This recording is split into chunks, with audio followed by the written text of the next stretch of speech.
안녕하세요 여러분. 이제 1번부터 풀어볼게요. 1번. 부동산 투자 타당성 평가에 관한 설명으로 틀린 것을 골라보랍니다. 1번. 회계적 이익률은 회계장부상의 이익률이었어요. 그래서 투자기간 동안의 연평균 순이익을 연평균 투자액으로 나눈 비율이 맞아요.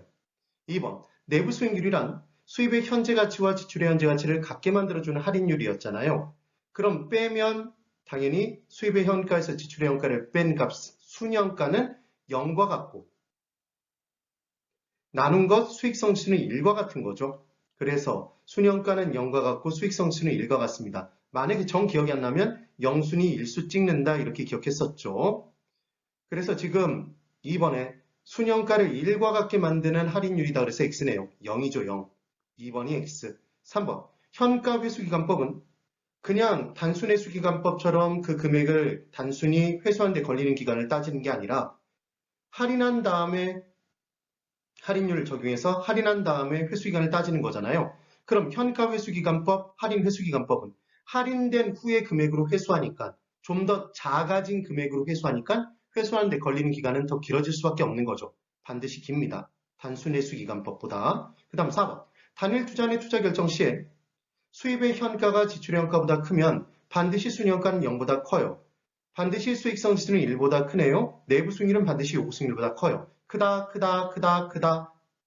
같게 나올 수밖에 없다고 그랬죠. 그래서 순현가법, 수익성지수법, 내부수익률법, 할인연금, 흐름분석법은 모두 같은 결과가 나옵니다. 하나를 놓고 할까 말까를 결정할 때는 그런데 여러 개를 놓고 그 중에 하나를 결정하는 투자 결정을 내릴 때 복수 투자안의 투자 결정 또는 상호 배타적인 투자안의 투자 결정을 내릴 때는 순현가법과 수익성지수법, 내부수익률법이 결과가 달라질 수 있어요. 그럼 투자 결정을 내릴 수 없다. 하나로 간다? 하나로 가죠. 뭐로 가죠? 예쁜 놈이 순현가법이니까. 반드시 부의 극대화를 추구하기 위해서 순현가법으로 따라가게 돼 있습니다.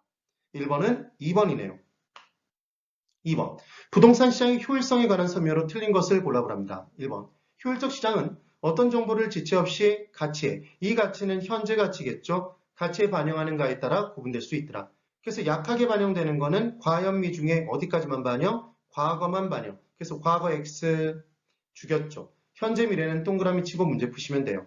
그래서 약성 효율적 시장에서는 과거 정보는 이미 현재 가치에 반영되어 있기 때문에 공유된 정보니까 과거의 정보를 가지고 초과는 누릴 수 없습니다. 그러나 현재와 미래의 정보를 가지면 초과를 누릴 수 있는 시장이었죠. 그럼 중간성 효율적 시장은 과거 현재 정보까지 반영이 되어 있었죠. 과거와 현재 정보까지.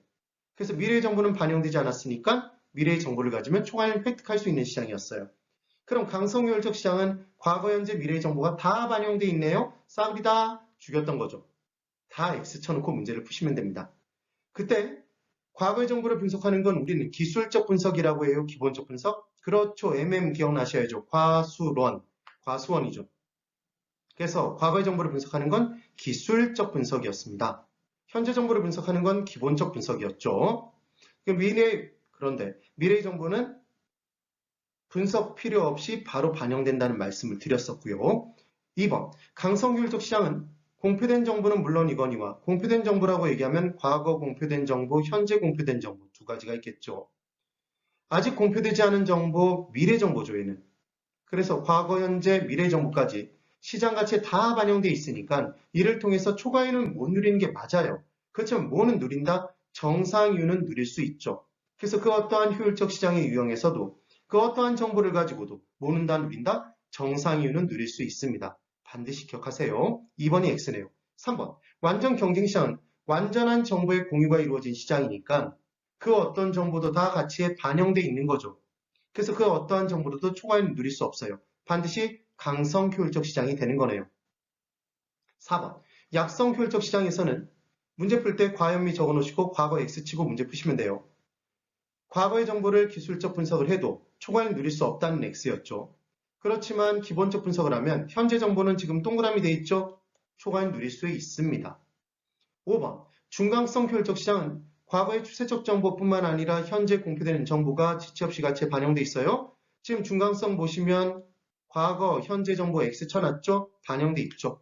공식적으로 이용 가능한 정보, 과거와 현재 정보를 가지고 기본적인 분석을 해봐도 뭐는 못 누린다? 초과이윤은 누릴 수 없어요. 이때도 마찬가지. 뭐는 누릴 수 있어요? 정상이윤은 누릴 수 있죠.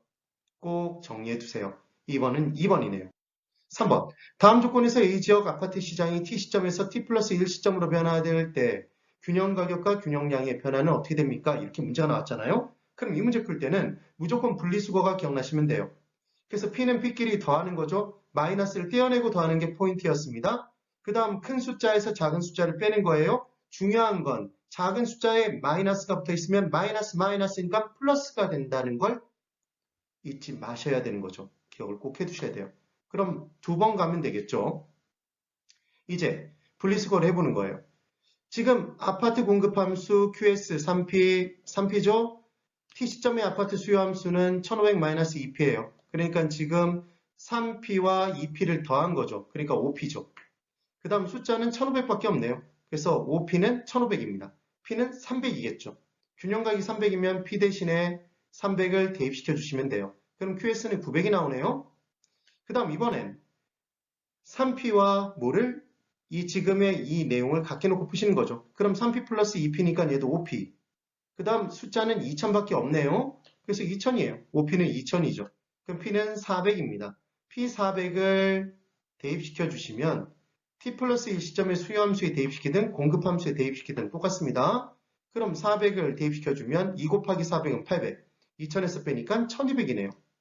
그럼 지금 가격은 300에서 얼마로? 400으로 100 상승했고 양은 900에서 1200으로 300 증가한 거죠. 답은 5번이 되는 겁니다. 근데 지금 보시면 수요함수의 변화를 보면 가격은 똑같은데 지금 수요함수가 1500에서 2000으로 변화했잖아요. 그럼 동일 가격에서 수요량이 증가했죠. 얘가 수요의 증가죠. 그럼 공급은 그대로인데 수요가 증가하면 왼수, 초과 수요, 가격은 뭐한다? 상승하고 수요 증가, 거래량 증가죠. 이렇게 문제를 풀어주실 수도 있겠네요. 네, 오늘 여기까지입니다. 대단히 수고 많으셨습니다.